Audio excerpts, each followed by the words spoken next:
ఆయన కూడా మేము అడగలే ఆయన, కానీ ఈ మన ఎమ్మెల్యే గారు కూడా చెప్పడం కానీ మా సర్పంచ్ గారు కూడా అందరికీ తెలుసు. మొన్న సర్పంచ్ని అందరిని పిలిచి కూడా మాట్లాడారంట. మాట్లాడితే 2 రోజులు ఇస్తా అని చెప్పినంట. ఇంతవరకు కూడా ఏది ఆయన నుంచి ఏది లేదు కాబట్టి దయచేసి అందుకే మీడియా దృష్టికి తీసుకురావడం జరిగింది. ఆ డబ్బులు ఏది ఇప్పిస్తే బాగుంటుందని అనుకుంటాం.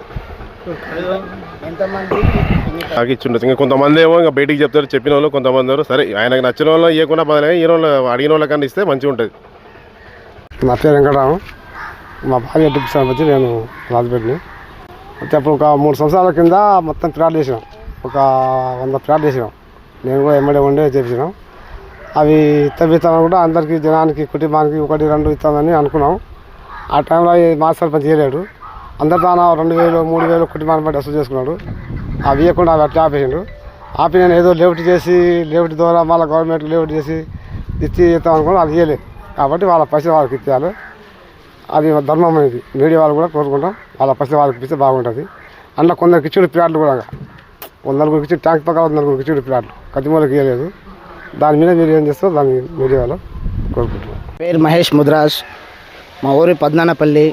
గత మాజీ సర్పంచ్ నేనావత్ దేవి పద్మనపల్లిలో ప్రతి ఒక్కరి దగ్గర ప్రజల దగ్గర 5,000 నుంచి 10,000 రూపాయలు వసూలు చేసి ప్లాట్లు ఇస్తామని చెప్పిండు. ఇప్పటికి పైసలు అడిగితే ప్లాట్లు ఇస్తలేడు, పైసలు ఇస్తలేడు. ఏం చేసుకుంటో చేసుకోపో, ఎవరికి చెప్పుకుంటో చెప్పుకోపో, కంప్లైంట్ చేసుకోపో అనే రకంగా మాట్లాడుతున్నాడు. ఎంఆర్ఓకి ఇచ్చిన తర్వాత ఎంపీడీఓకు, తర్వాత ఎస్ఐ సార్ గారు కూడా ఇచ్చినాం. ఎవరు మాకు ఎలాంటి చేస్తలేరు. 2 నెలలు అవుతుంది. 2023 ఎలక్షన్ కోడ్ ఉన్నది. అప్పుడు ఆ టైంలో ఇస్తామని చెప్పి పైసలు వసూలు చేసిండు. నా పేరు మహేష్, మాది పద్మనపల్లి గ్రామం, లింగాల మండల్. లాస్ట్ టీఆర్ఎస్ గవర్నమెంట్లో ఉన్నప్పుడు మన సర్పంచ్ నేనావత్ దేవి గారు వాళ్ళ హస్బెండ్ అయిన నేనావత్ సేవ్య ఈ ఊరి ప్రజలకు ప్లాట్లు ఇద్దాము, కొంచెం పేదవాళ్ళు గుడిసెలు వేసుకొని ఉంటారు కదా, వాళ్ళకు ప్లాట్లు పంచుదాం అని అనుకున్నాడు.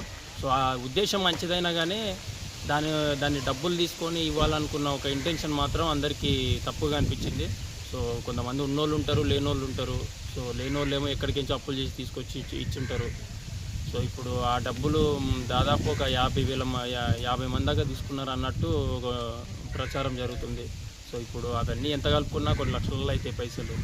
సో ఇప్పుడు ఎవరి పైసలు వాళ్ళకి ఇప్పిస్తే వాళ్ళు కొంచెం వాళ్ళ పరిస్థితి నుంచి బయటపడతారు. సో ఇన్ని సంవత్సరాలు అయింది, ఈ డబ్బులు తీసుకోవడం కరెక్ట్ కాదని చాలామంది వ్యతిరేకించారు, ఆ టైం నుంచి వ్యతిరేకించారు. సో అందులో అది గ్రామకంఠం కాబట్టి ఇంకా కొంచెం ఎక్కువైపోయింది ఆ ఇష్యూ. సో ఇప్పుడు తిరిగి ఆ పైసలు వాళ్ళకు ఇప్పిస్తే బాగుంటుందని మా కోరిక. సార్, నా పేరు మహేష్, మా ఊరు పద్మనపల్లి మండలం లింగాల.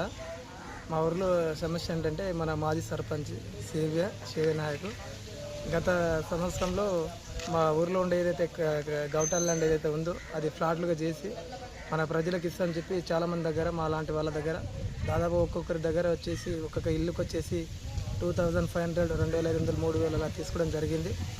అది ఫ్లాట్లు అయితే ఖచ్చితంగా అతను ఇవ్వలేకపోయాడు. అది ఏమైంది, ఎలా అయింది మాకు తెలియదు. కాకపోతే మా డబ్బులు మాకు ఇప్పిస్తే చాలని మేము అందరం అనుకుంటున్నాం, మా ఊరి గ్రామస్తులు అందరం కలిసి.